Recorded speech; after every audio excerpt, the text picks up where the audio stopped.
Hey everybody, Tim here for tonight's episode of Star Trek Lower Decks. We're going to start off with Season 3, Episode 5, Reflections and Hear All. This episode was fucked. It was good. I really liked it. It was a very serious episode of Lower Decks, which is like not to be expected. And I feel like it was a big setup for future things to come.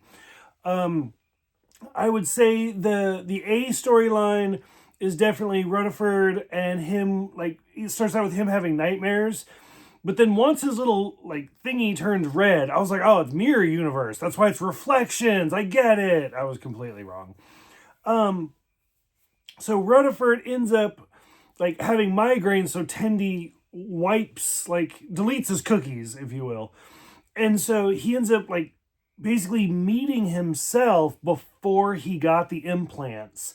And it was fantastic. Like, I loved all the dialogue. I loved them talking about, it was like, they said it was like about a 10-year difference.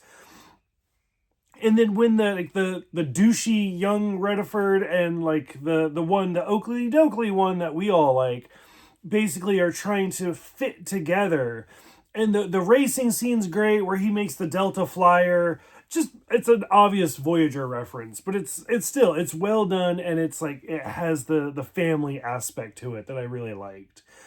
Once we finally get past that, and then Rutherford wins because he uses his family, which, hey, it's not like a final, or it's like a Fast and Furious reference.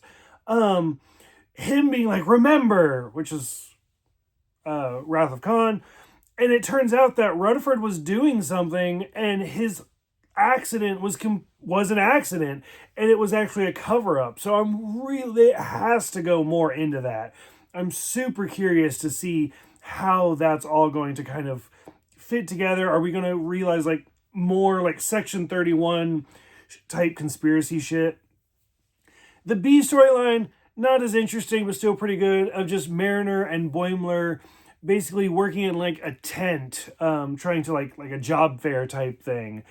It was fun. It had a lot of great little lines, especially Mariner being like you'll go to strange worlds, you'll go to new worlds, you'll discover undiscovered countries. Lots of great little dialogue going on in there. Her talking to the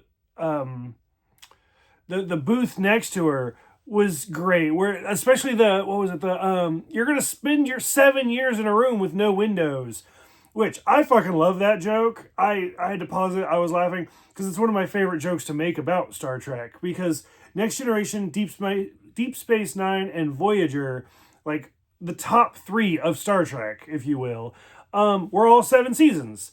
And then even then, after I knew Enterprise was going to be 7 seasons, and they canceled it after 5, so I was like, that's disappointing. But all the jokes come from that one, with like the butt bugs conspiracy, which is like literally a joke from season 1 of The Next Generation, which pisses me off that it's been like 30 years and we've never gotten closure on that.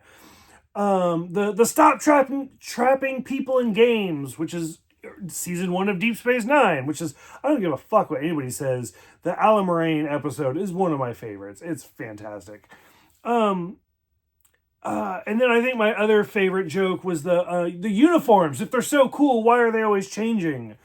Which, even going back to the Rutherford thing, like you can see he's wearing a different uniform, which I completely agree with. Going from The Next Generation to Deep Space Nine, even in Deep Space Nine, they eventually go to the gray ones that I super fucking hate. And now we got the Lower Decks one. Like, stop changing the fucking uniform. Like, it's expensive. I can't afford to be doing cosplay every other episode. Overall, really, really liked it. And then, what do we got for the next one? I scrolled before I should have. Hear All, Trust Nothing. Now, I absolutely fucking love this one. Doing this actually makes me feel like I should have just done each episode separately, because they're so good. If anybody watched Deep Space Nine and wanted like a love letter or like a closure, it's not really closure, but a tribute to it. They recently did this with the Starfleet Academy, because I'm not doing these in order. That did a great job. This is another one. This did such a good fucking job of like I don't care if somebody's like, I only want to watch Deep Space Nine and that's it. Watch this fucking episode. This episode was golden. And I'll completely admit the opening scene where I was like, I don't give a fuck about this treaty thing, blah, blah, blah. And they were like, rendezvous point. And I was like, okay. And they come in and it was Deep Space Nine. I was like, oh my God. And then you get the theme song playing in the background. He's like, just circle around and pretend to be looking at the whatever. I was like, that's brilliant. It's so good. And then they just keep cutting back to the Deep Space Nine. It was fantastic. We get a lot of stuff like Quark's, the franchise, which I loved. It worked. The storylines, they start together and then they split to their A and B. I'll get rid of the B one because the B was a little bit boring for me. With Jennifer, the Andorian, makes an appearance. And again, every time I see her, I'm like, wait, do I know you? Have I seen you before? Oh, yeah, I forgot. Which, as the others are going to Deep Space Nine and Mariner's staying with her girlfriend, she makes a throwaway reference where she's like, if I don't go with them, they're going to be stuck in the mirror universe with Smiley, which is Chief O'Brien. Love that. I love the mirror universe. I don't know why. I shouldn't, but I do. Now, their whole little adventure, like going through like the girl things, I was kind of bored through most of it. It wasn't until the very end where she finally lives out her dream and starts fucking stunning people. And the fact that they go out of their way to say it's on stun, loved. I thought that was great. I thought that really, really worked. The A storyline would be even then, the A storyline splits off. Like this episode covers a lot of shit for 20 minutes. We see the return of Colonel Kira. Loved that. And her playing with the baseball. And I was like, it's Cisco's baseball. Like, I was freaking out the entire time for Deep Space Nine. Because we see Kira, we see Quark, we see Morn, even though he doesn't talk. But hey, that fits. Even at the very end, because I'm going to jump all the way to the end, where Rutherford's like, I want to dangle my legs off the promenade. And I was having a heart-to-heart with a junior reporter. I was like, it's Jake. I loved it. Loved every part of it. We do see the gray uniforms that I just talked about, how much I hate them. This episode is very Orion specific. And then throughout the whole thing, where the Orion guy is just being a douche. And I was like, I just don't care. He makes a reference to the aggressive female pheromones, which I think comes from Enterprise. Again, I don't think that was ever brought up that, like, until Enterprise, where it's actually the females that are in charge of everything. So I was like, that's kind of cool. Then, the big twist of this dude just being like a fucking nobody from Cincinnati, adopted by human parents. I was like, this is a fucking Worf joke. This whole setup was a Worf joke. Because Worf was adopted by humans on Earth.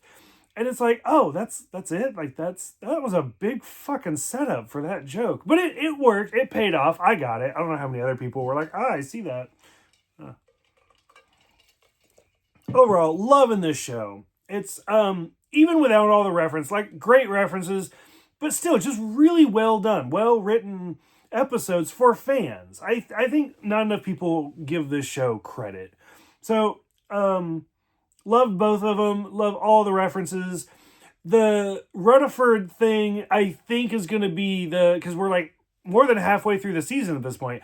I feel like that's going to be the big one that's going to carry on. Because a lot of these are so standalone. Curious what you guys thought many moons ago when it first came out. Go ahead, let me know, and I will see you guys next time.